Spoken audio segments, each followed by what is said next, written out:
He earned over $400 million and still went broke. Private tigers, mansions with nightclubs, and $100,000 shopping sprees. This is how Mike Tyson burned through a fortune faster than almost any celebrity in history. Mike Tyson was born into chaos, but from the streets of Brooklyn, a storm was brewing, and when it hit the boxing world, it changed everything. In 1986, a 20-year-old kid from Brooklyn stepped into the ring and steamrolled his way into history. Mike Tyson annihilated his opponents with a level of aggression and speed the heavyweight division had never seen. In a matter of minutes, sometimes seconds, giants were reduced to rubble, and in that chaos, a legend was born. Under the guidance of legendary trainer Cus D'Amato, Tyson honed a unique mix of raw power and disciplined technique. He moved with the precision of a middleweight and hit like a freight train. His peekaboo style made him impossible to read and even harder to survive. With each knockout, the crowds grew louder, the media more obsessed, and the myth of Mike Tyson more invincible. By the time he unified the heavyweight belts, Tyson had become a cultural icon. His name meant money and endorsements rolled in. HBO and Don King turned his fights into must-watch spectacles. He became a pay-per-view titan before the era had even matured, and the money followed. By his mid-20s, Tyson had earned over $400 million.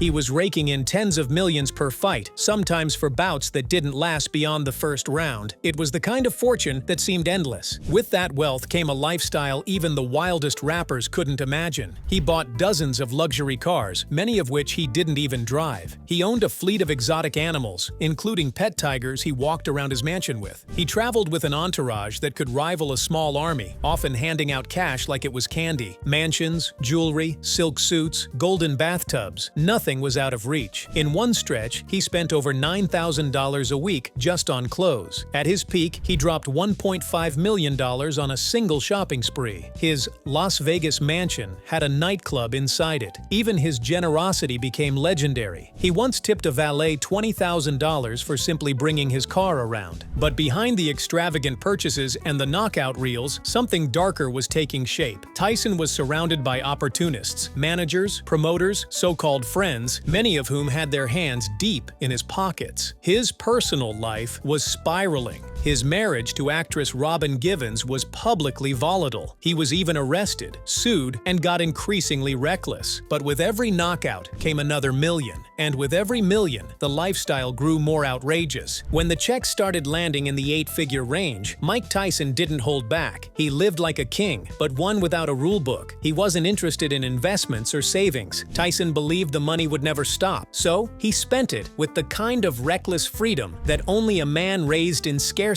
and thrust into superstardom could. One of his most infamous purchases, a $2.2 million gold bathtub for his then-wife, Robin Givens. It became a symbol of Tyson's lifestyle, opulent, absurd, and untouchable. Every room in their mansion reflected the same energy: marble floors, velvet walls, and chandeliers that looked like they belonged in palaces. But that was just the beginning. Tyson had a fascination with animals, but he didn't settle for dogs or birds. He bought 3 Bengal tigers, each one costing upwards of $70,000. Their annual upkeep ran close to $200,000. He trained them to walk on leashes, sometimes letting them sleep beside him. His house became a living zoo, and he was proud of it. Cars were another obsession. Tyson owned over 100 luxury vehicles: Lamborghinis, Bentleys, Ferraris, Rolls-Royces, some of which he never even drove. He gave them away like party favors. If he liked you, if you asked nicely, or even if you didn't, he might just toss you the keys to a brand new car. Once he gifted a stranger a Bentley on the spot. Then there were the homes. Tyson collected mansions like trading cards. His most lavish was a 52-room estate in Ohio, complete with a nightclub, indoor pool, basketball court, and gold-plated furnishings. He also had properties in Maryland, Connecticut, and Las Vegas, each outfitted to the extremes. One even had wall-to-wall murals of himself and his tigers. The parties matched the lifestyle. Tyson once threw a birthday bash that cost $410,000. It wasn't for a milestone or any particular reason. He simply felt like celebrating. The guest list included celebrities, athletes, and hanger-ons, all treated to bottomless champagne, fireworks, and entertainment fit for royalty. To the outside world, Tyson was untouchable. He had everything a man could want: fame,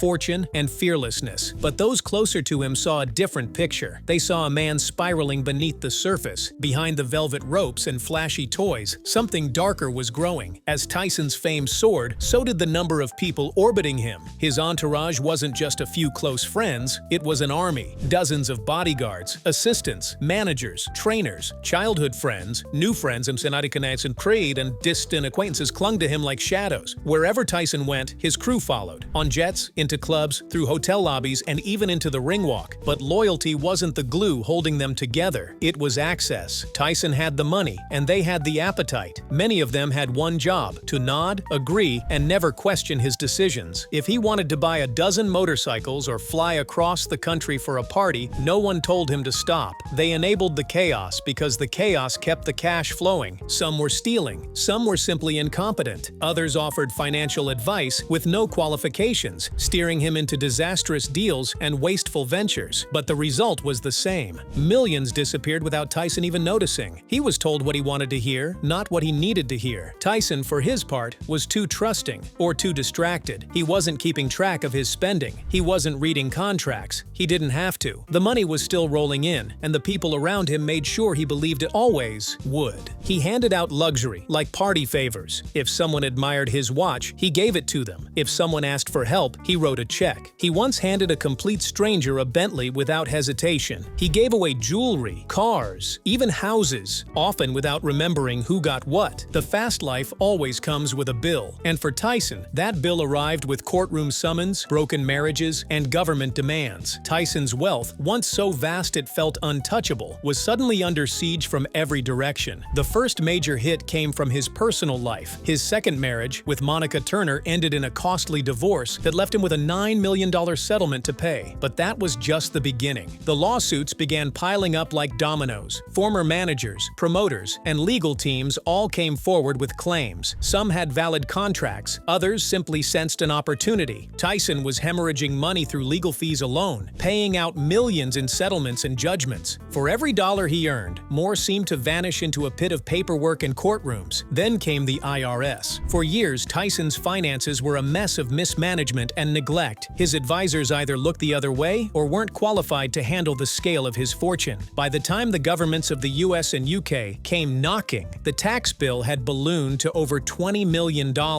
Penalties and interest only made it worse. The IRS wasn't just demanding payment, they were seizing assets. At the same time, Tyson's past continued to haunt him. His 1992 rape conviction, which led to a 3-year prison sentence, had already shattered his public image. But the legal consequences didn't stop there. Arrests for assault, outbursts, and public brawls kept him in the headlines for all the wrong reasons. Each scandal came with a price: legal, emotional, and financial. The machine that once printed money faster than he could spend it had ground to a halt. Fight purses were drying up. Endorsements were long gone. The fame remained, but the fortune had vanished. In 2003, the truth finally caught up to him. Mike Tyson filed for bankruptcy, revealing he was $23 million in debt. The man who once earned $30 million in a single night now couldn't pay his bills. The gold bathtubs, the mansions, the tigers, they were all ghosts of a past that had burned too bright and too fast. For Tyson, it wasn't just financial collapse, it was a reckoning. The lawsuits, the divorces, the tax bills, they weren't isolated blows. They were the final chapters in a storm he never saw coming until it swallowed him whole. Then, the crash. The fame couldn't save him, and the fighter who once ruled the world was now fighting for survival. Tyson, once the most feared man in boxing, now stood in front of cameras not as a champion, but as a cautionary tale. He admitted it plainly. He was broke. No spin, no denial, just raw truth. The man who once held the world in his fists had nothing left but his name. He started saying yes to anything that paid. Small roles in films, guest appearances, a cameo in a wrestling ring, whatever could keep the lights on. He signed autographs, posed for photos, made awkward public appearances, all for a fraction of what he once earned with a single punch. He'd gone from cashing $30 million fight checks to struggling for a few $1,000s at a time. Gone was the entourage. Gone were the yes men. Tyson was left with silence and a past that followed him everywhere. The man who once owned gold bathtubs now fought to pay rent. It was the kind of fall few survive, let alone recover from. But even in the shadows, there was a flicker of something deeper. Tyson had lost his fortune, his reputation, and nearly himself, but he hadn't lost his fight. Beneath the wreckage, there was still a man who had taken every blow life could throw and somehow stayed standing. And while the world looked on, convinced his story was over, Tyson wasn't done. Not yet. Tyson's comeback didn't come with a knockout, it came with humility. After years of chaos, he began rebuilding, not just his bank account, but himself. And this time, the transformation didn't happen in the ring. It happened in the quiet spaces, where there were no crowds and no roar of approval. One of his boldest moves came through a mic, not a mouthguard. Hotboxing with Mike Tyson, his podcast, became an unexpected hit. Raw, honest, and often hilarious, it showed a different Tyson, one unafraid to talk about pain, regret, and growth. It was the first sign that he wasn't just back, he was evolving. Then came cannabis. Tyson leaned into the industry with surprising precision. His brand, Tyson 2.0, didn't just slap his name on a product, it built a culture. With premium products and a booming market, the company reportedly rakes in over $60 million a year. The man once known for destruction had become a face of healing, calm, and clarity. And while his prime fighting years were long behind him, Tyson still knew how to draw a crowd. In 2020, he returned to the ring for an exhibition bout against Roy Jones Jr., a nostalgic clash that earned him millions and reminded fans of his enduring power. But he wasn't done. In a headline-grabbing move, Tyson later agreed to fight Jake Paul, the YouTube star turned boxer. At first, it seemed like spectacle, but for Tyson, it was another step in reclaiming control on his terms, facing a new generation under the spotlight once more. The fight reignited media frenzy and proved that even at 50+, Tyson could still sell out arenas and dominate headlines. He's not worth $400 million anymore, and maybe that's the point, because today, Mike Tyson is richer in ways he never was at the height of his fame. He's financially stable, emotionally grounded, self-aware, in a way the younger Tyson could never have imagined. The journey from the top to rock bottom and back again didn't just remake his fortune, it remade the man. And against all odds, the fighter who once lost it all found something far more lasting: peace. Let us know in the comments, what do you think was Tyson's biggest turning point? If you found this story interesting, hit that like button, subscribe for more jaw-dropping stories.